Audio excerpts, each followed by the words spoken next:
بسم اللہ الرحمن الرحیم نحمدہ ونصلی علی رسولہ الکریم۔ حضرت ابراہیم خلیل اللہ علیہ السلام نے 8 ذی الحج کو یہ خواب دیکھا کہ وہ اپنے ہاتھوں سے اپنے بیٹے کو ذبح کر رہے ہیں، تو آپ تردد میں پڑ گئے۔ تو اس دن کا نام یوم الترویہ پڑ گیا، یعنی شک والا دن، تردد والا دن، بالفاظ دیگر کنفیوژن والا دن۔ 9 ذی الحج کو حضرت ابراہیم علیہ السلام نے دوبارہ خواب دیکھا کہ آپ اپنے بیٹے کے گلے پر چھری پھیر رہے ہیں، اپنے بیٹے کو ذبح کر رہے ہیں۔ تو حضرت ابراہیم علیہ السلام کے سامنے خواب کی حقیقت بالکل واضح ہو گئی، اس لیے اس دن کا نام یوم العرفہ، معرفت والا دن، وضاحت والا دن پڑ گیا۔ تیسرے دن حضرت ابراہیم خلیل اللہ علیہ السلام نے پھر خواب دیکھا کہ آپ اپنے بیٹے کو اللہ کے نام پر ذبح فرما رہے ہیں۔ تو حضرت ابراہیم علیہ السلام نے اپنے بیٹے کے گلے پر عملی طور پر چھری پھیر دی، اس لیے اس دن کا نام یوم النحر پڑ گیا، یعنی قربانی والا دن، ذبح کرنے والا دن۔ اس واقعے کا پس منظر کیا ہے، یہ میں آج کی ویڈیو میں آپ کے سامنے بیان کرنا چاہتا ہوں۔ اس سے پہلے آپ سے گزارش ہے کہ اگر آپ ہمارے نئے ویور ہیں تو ہمارے چینل ذاکر عباسی بیانات کو سبسکرائب کریں اور ہماری ویڈیوز کو لائک اور شیئر کرنا مت بھولیں۔ حضرت ابراہیم خلیل اللہ علیہ السلام نے اپنے بیٹے کے سامنے جب یہ خواب رکھا اور بیٹے سے رائے طلب کرنا چاہی، تو بیٹا بھی ایک پیغمبر کا تربیت یافتہ تھا، ایک نبی کا بیٹا تھا، اس لیے اس نے بھی بڑا ایمان افروز جواب دیا اور کہا یا ابت افعل ما تؤمر ستجدنی انشاءاللہ من الصابرین۔ اے والد محترم، آپ اپنے رب کا حکم پورا کیجئے، آپ کو جو حکم دیا گیا ہے اس کو عملی جامہ پہنائیے۔ رہی بات میری تو مجھے آپ انشاءاللہ العزیز اللہ کے حکم سے صابرین میں سے پائیں گے۔ عالم آفتاب اپنی روشنی سے پورے جہاں کو، پوری کائنات کو جگمگا چکا تھا، اور سورج کی لمبی لمبی کرنیں عرب کے اونچے اونچے پہاڑوں سے ٹکرانے لگیں، اور عرب کے صحرا کے ذرات اپنی چمک کی جھلک دکھلا چکے تھے کہ حضرت ابراہیم خلیل اللہ علیہ السلام اس میدان میں موجود ہوئے جہاں آج سے تقریباً 12 سال قبل اپنی بیوی حضرت ہاجر اور اپنے بیٹے اسماعیل کو بے سر و سامانی کے عالم میں چند کھجوروں کے ساتھ، پانی کے ایک مشکیزے کے ساتھ چھوڑ کر واپس چلے آئے تھے۔ حضرت ابراہیم علیہ السلام نے اپنے بیٹے سے کہا کہ بیٹا رسی لے کر آؤ، کلاڑی بھی ساتھ لانا، اور قریبی مینا نامی جنگل کے اندر چلتے ہیں اور وہاں پر چل کر لکڑیاں کاٹ کر لاتے ہیں۔ حضرت ابراہیم علیہ السلام جب اس جنگل میں پہنچے تو پورے خواب کی حقیقت اپنے بیٹے کے سامنے رکھی، جس کو شاعر نے اپنے الفاظ میں یوں کہا ہے، پدر بولا بیٹا رات میں نے ایک خواب دیکھا ہے، پدر بولا بیٹا رات میں نے ایک خواب دیکھا ہے، کتاب زندگی کا ایک نرالا باب دیکھا ہے، یہ دیکھا ہے کہ میں تجھ کو ذبح کرتا ہوں، یہ دیکھا ہے کہ میں تجھ کو ذبح کرتا ہوں، باذن خداوندی تیرے لہو سے اپنے ہاتھ بھرتا ہوں۔ حضرت ابراہیم علیہ السلام نے بیٹے سے رائے اس لیے طلب کی کہ اگر بیٹا نہ مانا تو بیٹے کو رسیوں سے باندھنا پڑے گا، بالفاظ دیگر زبردستی کرنی پڑے گی، تکلفات سے کام لینا ہوگا۔ لیکن بیٹے نے جب ایمان افروز جواب دے کر اپنے باپ کو مطمئن کیا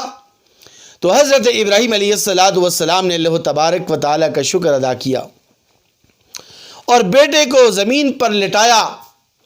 اور بیٹے کے گلے پر چھری پھیرنے کی تیاری مکمل کر لی۔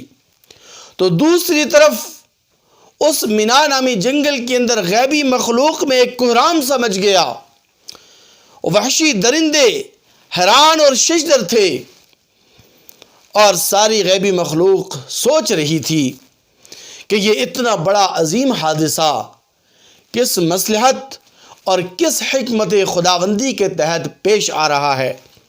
لیکن کس کی مجال تھی کہ وہ بارگاہ الہی میں یہ عرض کر سکے کہ یا ربا یہ کیا فلسفہ ہے۔ حضرت ابراہیم علیہ السلام نے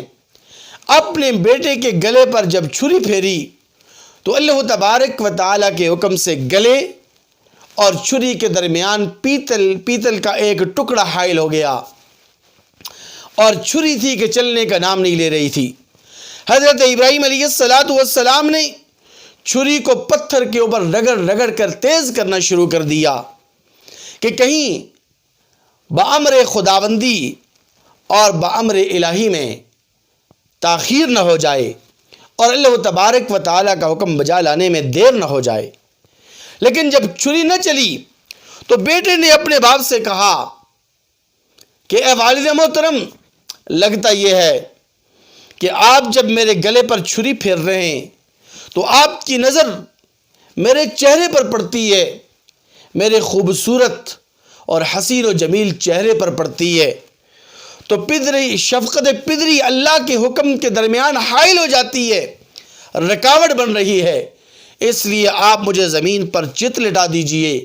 میرے شانوں کے اوپر سوار ہو جائیے، میرے کندھوں پر سوار ہو کر آپ تیزی کے ساتھ اور خوب زور اور طاقت اور قوت کے ساتھ چھری کو چلائیے تاکہ اللہ تبارک و تعالیٰ کا حکم بجا لانے میں تاخیر نہ ہو۔ حضرت ابراہیم علیہ السلام نے ایسے ہی کیا، لیکن اللہ تبارک و تعالیٰ نے تو امتحان لینا تھا، اللہ تبارک و تعالیٰ نے تو آزمانا تھا اپنے خلیل کو۔ اپنے بیٹے کو